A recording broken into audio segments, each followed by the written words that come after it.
నువ్వు బిగినింగ్ 3 నెలల నుంచి ఇన్కమ్ తీసుకోవచ్చండి. ఏదో పళ్ళ చెట్లు వేసామని చెప్పి 3 ఏళ్ళు 4 ఏళ్ళ తర్వాత ఇన్కమ్ కాదు ఇది.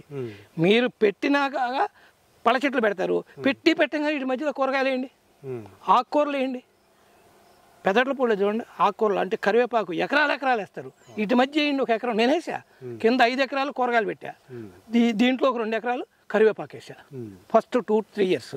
తర్వాత కూరగాయలు కొంచెం సిటీ లేబర్ ప్రాబ్లం అని కూరగాయలు కొంచెం తగ్గించా, పళ్ళ చెట్ల మీద అటవీ చెట్ల మీద కాన్సన్ట్రేట్ చేసి వీటి మీదే ఉన్నాను అనమాట. అయినా సరే నాకు ఇప్పుడు 10 ఎకరాల్లో 12,000 చెట్లు అయినాయి. హైడెన్సిటీ, ఆల్ట్రా హైడెన్సిటీ అయింది. హైడెన్సిటీలో కూడా 12,000 చెట్లు ఉన్నాయండి. 12,000 చెట్లు కూడా చెప్పాను కదా, పళ్ళ చెట్లతో పాటు అటవీ చెట్లు ఉంటాయి, అరోమాటిక్ ప్లాంట్స్ ఉంటాయి, మళ్ళీ ఈ విలువ గల వుడ్ చెట్లు ఉంటాయి. ఏది శ్రీగంధము, ఇది శ్రీగంధం అండి, చూడండి ఈ శ్రీగంధం.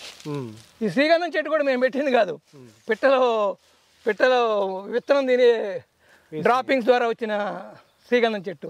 నేను 2,500,000 పెట్టా, ఇంకో 1000 చెట్లు అవి పెట్టినాయి, పక్షుల ద్వారా వచ్చినాయి అనమాట.